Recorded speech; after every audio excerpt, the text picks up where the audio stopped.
আসসালামু আলাইকুম ওরহমতুল্লাহি ওবরাকাতুহ। নাহমাদুহু ওয়া নুসাল্লি আলা রাসূলিল কারীম। আম্মা বা'দু ফাআউযু বিল্লাহি মিনাশ শাইতানির রাজীম। বিসমিল্লাহির রহমানির রহিম। আবু লাইস নিক্সন নামে একজন ভাই প্রশ্ন করেছেন, কিছু মানুষ মনে করে মানুষ বা কোনো প্রাণীর ছবি একেবারেই আঁকা যাবে না। যেমন সচিত্র নামাজ শিক্ষার বই বের হয়েছে, সেখানে চিত্রে রুকু সিজদার সহি নিয়ম দেয়া আছে, যা আমাদের সবার নামাজের সঠিক আদর্শ। এখানে ছবিগুলো হাতে আঁকা, এটা হালাল কিনা? আরেকটা কথা হলো, মেডিকেল সায়েন্সের একটা মেজর বই আছে, অ্যাটলাস অফ হিউম্যান অ্যানাটমি। বইটির লেখক যে নিটার কেন হাতে এঁকেছেন নিশ্চয়ই তিনি বুঝবেন। অ্যানাটমি যদি না থাকতো তাহলে ধার্মিক মুসলিমদের ডক্টর না হয়ে কবিরাজ হতে হতো। মানুষের বা প্রাণীর ছবি না এঁকে কেউ বায়োলজির কোনো বিষয়ে পড়ালেখা করতে পারবে নাকি স্থপতি হতে পারবে? এখানে ইসলাম কি বলে সেটাই আপনাদের নিকট আমি জানতে চাই। জি প্রিয় ভাই আবু লাইস নিক্সন, আপনার এই প্রশ্নের উত্তরে আমরা বলবো যে ইসলামে ছবি আঁকা বা চিত্রাঙ্কন করা এতে কোনো বাধা নেই। আপনি চাইলে ফুলের ছবি আঁকতে পারেন, গাছের ছবি আঁকতে পারেন, পাহাড়ের ছবি আঁকতে পারেন, আকাশের ছবি আঁকতে পারেন, ঘরের ছবি আঁকতে পারেন। এনভায়রনমেন্টাল ডিজাইনের জন্য যে ডিজাইন দরকার বা আর্কিটেকচারাল ডিজাইনের জন্য যে সমস্ত ডিজাইন দরকার, এই সব ধরনের ডিজাইন করা, স্কেচ করা, পোর্ট্রেট করা, এগুলো ইসলামে জায়েজ আছে। শুধু নিষেধ যে জায়গাটাতে সেটা হচ্ছে প্রাণীর ছবি অঙ্কন করা। দাতু আরওয়াহ, যেগুলো রূহ আছে, দি রুহিন, প্রাণীর ছবি অঙ্কন করার ক্ষেত্রে ইসলাম আমাদেরকে নিষেধ করেছে। সেটা মানুষের ছবি হোক, এটা অন্য কোনো প্রাণীর ছবি হোক, কোনো পাখির ছবি হোক, যেটার ভেতরে প্রাণ আছে, প্রাণ খুঁজে পাওয়া যাবে, সেটার ছবি আঁকা ইসলামে নিষিদ্ধ। কিন্তু প্রাণীর ছবি ছাড়া আর যে কোনো ধরনের ছবি আপনি চাইলে আঁকতে পারেন। সেক্ষেত্রে আপনি আপনার হবি ড্রয়িং বা পেইন্টিং এই সব ধরনের কাজ কিন্তু আপনি করতে পারেন, শুধু প্রাণীর ছবিটা আঁকা যাবে না। এখন প্রশ্ন হচ্ছে, প্রাণীর ছবি কেন ইসলামে অঙ্কন করাকে নিষেধ করা হয়েছে, আর কারণটা কি? এর কারণ হচ্ছে, প্রাণীর ছবি যদি কেউ অঙ্কন করতে চায়, এটা কেমন যেন আল্লাহ তাআলার সৃষ্টিকে অনেকটা চ্যালেঞ্জ করার মতো দুঃসাহস দেখানো হয়। অর্থাৎ একটা মানুষকে যদি আমি স্কেচ করতে চাই কাগজে বা পোর্ট্রেট করতে চাই, সেক্ষেত্রে কেমন যেন তিনি দেখতে যেমন, তার মতো করে আরেকটা সৃষ্টি আমি আমার কাগজের ক্যানভাসে তুলে ধরতে চাইছি। এটা কেমন যেন স্রষ্টাকে চ্যালেঞ্জ করার মতো। এটাও এক ধরনের শিরক, অর্থাৎ স্রষ্টার কর্মের সাথে শিরক। কারণ আমি যদি একটা পাখির ছবি তুলতে অঙ্কন করতে চাই, সেই পাখি তো আমি বানাতে পারবো না। পাখি বানানো, কোনো প্রাণী তৈরি করা, এটা হচ্ছে শুধুমাত্র কেবলমাত্র একমাত্র আল্লাহ তাআলার কাজ। সো সেই প্রাণ বিশিষ্ট কোনো জিনিসের, কোনো এন্টিটির ছবি আঁকতে চাওয়া, চিত্রাঙ্কন করতে চাওয়া, এটা কেমন যেন স্রষ্টার কাজের সাথে সামঞ্জস্যতা দেখানো বা সেটাকে ইমিটেট করা বা অনেকটা সেটাকে চ্যালেঞ্জ করার মতো দুঃসাহস দেখানো। তো সেক্ষেত্রে আমরা বলবো যে ছবি তোলা, ক্যাপচারিং ফটো, সেটা আর প্রাণীর ছবি হাত দিয়ে স্কেচ করা, এই দুটোর মধ্যে পার্থক্য আছে। এই বিষয়টি খুবই সেন্সিটিভ এবং খুব খেয়াল করে বিষয়টি আমাদেরকে বুঝতে হবে। যদিও প্রয়োজনের অতিরিক্ত ছবি তুলতে আমরা নিষেধ করি, কিন্তু সাধারণত ছবি তোলা এটা হারাম এমনটা বলার সুযোগ নেই, কারণ সেখানে কিন্তু আল্লাহর সৃষ্টির আহ, আল্লাহর সৃষ্টির সাথে চ্যালেঞ্জ করা এরকম কোনো দুঃসাহস দেখানো হচ্ছে না। আমরা যখন ছবি তুলি, ফটো ক্যাপচার করি, কোনো মানুষের ছবি তুললে তিনি দেখতে যেমন, সেটাকেই আমরা আহ ক্যামেরা বন্দি করে রাখি, সেখানে আমি নিজ থেকে কিছু করছি না। লেটসে একজন লোক বসে আছে, তো তিনি ওই পরিবেশে দেখতে যেমন, আমি ক্যামেরা দিয়ে ওই মুহূর্তটাকে ক্যামেরায় বন্দি করলাম। সো তিনি দেখতে যেমন, ওই পরিস্থিতিটা যেমন ছিল ছবিতে, আমি ঠিক তেমনই তুলে ধরেছি। আমি নিজে তার অবয়ব কিন্তু আঁকতে চাইনি। আরো সহজ করে যদি আমি বলি, লেটসে আমরা যখন আয়নার সামনে দাঁড়াই, এই যে আয়না, এই আমি, তো আয়নাতে যেটা দেখা যায় সেটা কিন্তু আমি না, সেটা হচ্ছে আমার রিফ্লেকশন। আমি হচ্ছি এটা, আর আয়নাতে যেটা দেখি সেটা হচ্ছে আমার প্রতিচ্ছবি বা রিফ্লেকশন। সো ছবিতে কিন্তু একই কাজটা করা হয়। ফটো যে আমরা তুলি, সেখানে আমার প্রতিচ্ছবিকে ইমেজে, ডিজিটাল ফরম্যাটে ইমেজে সংরক্ষণ করা হয়, কিংবা সেটা যখন আমরা প্রিন্ট করি তখন কাগজে সেটাকে নিয়ে আসা হয়। সেখানে স্রষ্টার যে সৃষ্টি, এটাকে চ্যালেঞ্জ করার কোনো প্রসঙ্গ আসে না। কিন্তু সেই মানুষটাকে যখন আমি কাগজে স্কেচ করতে চাই, অঙ্কন করতে চাই, এটা কেমন যেন ওই মানুষটাকে আমি এখানে আঁকতে চাই, তৈরি করতে চাই, এটা স্রষ্টার সৃষ্টির সাথে কাইন্ড অফ চ্যালেঞ্জ, এটা দুঃসাহস দেখানো।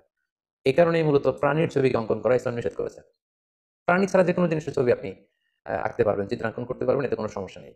অর্থাৎ যেটা আল্লাহর কাজকে চ্যালেঞ্জ করার মতো, সেই কাজটি ইসলামে আসলে নিষিদ্ধ। উদাহরণস্বরূপ আমরা আরো বলতে পারি যে প্রয়োজনে আমরা, সাপ যদি আমাদের ক্ষতি করতে চায়, সাপ মারা যাবে, ইঁদুর মারা যাবে, বিচ্ছু মারা যাবে, কিন্তু সেগুলোকে আগুন দিয়ে পুড়িয়ে মারা যাবে না। ইসলাম আমাদেরকে কোনো প্রাণীকে আগুন দিয়ে পুড়িয়ে মারতে নিষেধ করেছে। পাশাপাশি অন্যায়ের কারণে ইসলামের যে শাস্তির বিধান, সেক্ষেত্রে আগুন দিয়ে কোনো মানুষকে শাস্তি দেওয়ার ব্যাপারে ইসলাম নিষেধ করেছে। কেন? কারণ আগুন দিয়ে শাস্তি দিতে পারবেন কেবলমাত্র আল্লাহ তাআলা। এটা আল্লাহর শাস্তি দেওয়ার একটা প্রক্রিয়া। তাহলে আমরা মানুষ হয়ে যদি অন্য মানুষকে বা কোনো প্রাণীকে আগুন দিয়ে কষ্ট দেই, বা হত্যা করি বা জ্বালিয়ে দেই, এটা আল্লাহর কাজকে আমি নিজে দুনিয়াতে করে দেখাতে চাইলাম। এটা কাইন্ড অফ আল্লাহর কাজকে চ্যালেঞ্জ করা। কারণ আগুন দিয়ে শাস্তি দিবেন আল্লাহ তাআলা জাহান্নামে, এবং আমরা এই আগুনের শাস্তি থেকে কিন্তু আল্লাহ তাআলার কাছে পানাহ চাই সবসময়। আমরা পড়ি ওয়াকিনা আযাবান নার, হে আল্লাহ আপনি আমাদেরকে আগুনের শাস্তি থেকে বাঁচান। সো প্রাণীর ছবি অঙ্কন করার নিষেধাজ্ঞা ইসলামে এজন্যই দেওয়া হয়েছে, কারণ এটা আল্লাহ তাআলার যে সৃষ্টি সেটাকে অনেকটা চ্যালেঞ্জ করার শামিল, এবং এটা কেমন যেন স্রষ্টার সাথে দুঃসাহস দেখানোর শামিল। এজন্য কোনো প্রাণীর ছবি, এটা মানুষের হোক, পাখির হোক, মাছের হোক, গরু ছাগলের হোক, যদি প্রাণ থাকে সেটার ছবি পেইন্ট করা যাবে না, আঁকা যাবে না, স্কেচ করা যাবে না। তো এজন্যই, যেহেতু প্রাণীর ছবি অঙ্কনের দ্বারা স্রষ্টার সৃষ্টির সাথে চ্যালেঞ্জ দেওয়া হয়, এজন্য এটা নিষেধ। সো কাগজে কোনো প্রাণীর ছবি আঁকা যাবে না, কিংবা কোনো মূর্তি তৈরি করা যাবে না। সম্প্রতি সময়ে যে ভাস্কর্যের কথা বলা হচ্ছে, এই মূর্তি ভাস্কর্য সবগুলো কিন্তু একই হুকুম।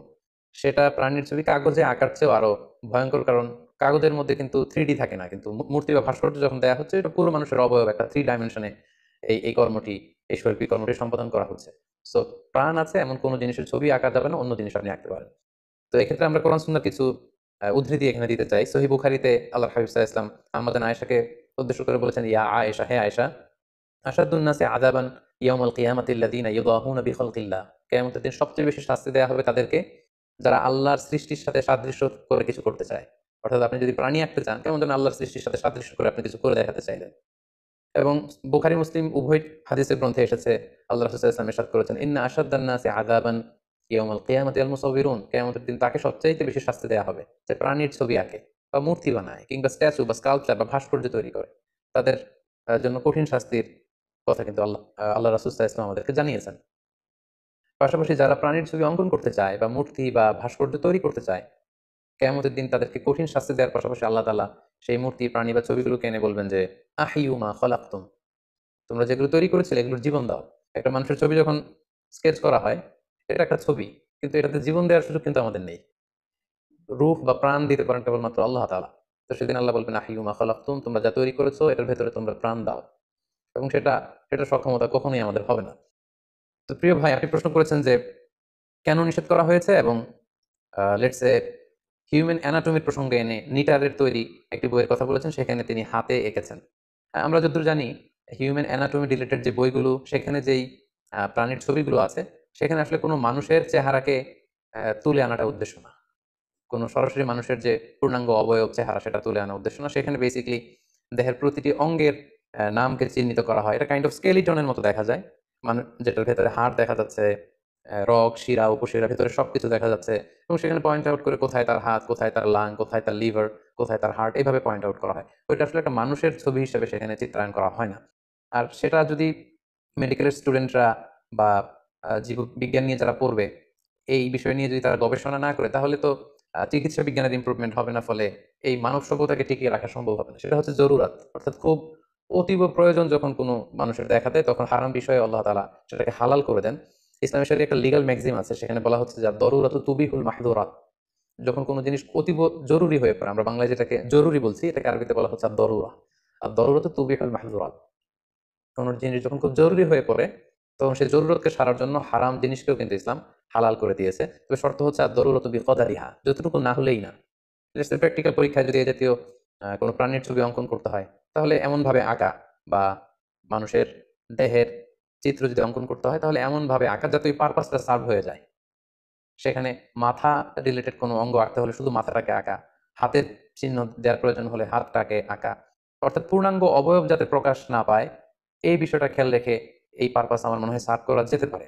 তাছাড়া বাচ্চাদের বিভিন্ন বইতে বাচ্চারা যদি কার্টুন দেখে পড়াশোনা করে, এটা তাদের বুঝতে সুবিধা হয়। এক্ষেত্রেও স্কলাররা ছাড় দিয়েছেন যে এডুকেশন পারপাস, অর্থাৎ আপনি যে চিকিৎসা বিজ্ঞানের কথা বলেছেন, মেডিকেল পারপাসের কথা বলেছেন, এগুলোতে ইসলামে ছাড় আছে, কারণ সেখানে স্রষ্টার সৃষ্টিকে চ্যালেঞ্জ করার মতো প্রসঙ্গটা আসে না, কারণ সেটা কেবলমাত্র গবেষণার স্বার্থে এডুকেশন পারপাস ইউজ হয়। এবং বাচ্চাদের কার্টুনের ক্ষেত্রেও কিন্তু স্কলাররা এ ব্যাপারে ছাড় দিয়েছেন, যে বাচ্চারা যেহেতু এই কার্টুনগুলো দেখে সহজেই তাদের পড়াশোনা আত্মস্থ করতে পারছে, সেক্ষেত্রে কার্টুনগুলো আসলে দেখতে সরাসরি মানুষের মতোও না, সেগুলো একটা ভিন্ন ক্রিয়েচারের মতো। সো কোনো মানুষকে সেখানে ধারণ করা বা স্কেচ করা, সেই প্রসঙ্গটা থাকে না। ফলে এডুকেশন পারপাস স্কলাররা কিন্তু এটাকে জায়েজ বলেছে। আবার অনেক বইতে যখন কনভারসেশন হয়, লেটস সে শিক্ষক এবং ছাত্র কথা বলছে, বিষয়টাকে আরো বেশি ইন্টারেক্টিভ করার জন্য সেখানে হাতে, আমার মনে হয়, শিক্ষকের ছাত্রের ছবি না এঁকে সেখানে সরাসরি পিকচার দিয়ে দেওয়া যেতে পারে। অর্থাৎ একজন শিক্ষকের ছবি, একজন ছাত্রের ছবি, তাহলে কোনো মানুষ হাত দিয়ে কোনো প্রাণীর ছবি অঙ্কন করছে সেই প্রসঙ্গটা আসে না, বরং বাস্তবিক অর্থেই একজন শিক্ষকের এবং একজন ছাত্রের ছবি সেখানে শোভা পাচ্ছে। তাহলে আমরা এই প্রশ্নের উত্তরে বলতে পারি যে সাধারণত প্রাণীর চিত্র অঙ্কন করা ইসলামে হারাম। যেটার প্রাণ আছে সেটা অঙ্কন করা যাবে না, স্কেচ করা যাবে না, কারণ এটা স্রষ্টার সৃষ্টিকে কেমন যেন চ্যালেঞ্জ করা হয়। এই জন্য এটা মানুষের জন্য এই ধরনের কাজ করা বৈধ নয় এবং এই কাজের জন্য কঠিন শাস্তির ঘোষণা দেওয়া হয়েছে। জরুরি প্রয়োজনে এডুকেশন পারপাস, রিসার্চ পারপাস যেটা করা হয়, সেটা আসলে ওইভাবে প্রাণীর ছবি অঙ্কনের প্রসঙ্গটা আসে না, সেখানে গবেষণার প্রসঙ্গটা আসে। সেক্ষেত্রেও আমরা সাজেস্ট করবো যে পূর্ণাঙ্গ অবয়ব যাতে না আসে।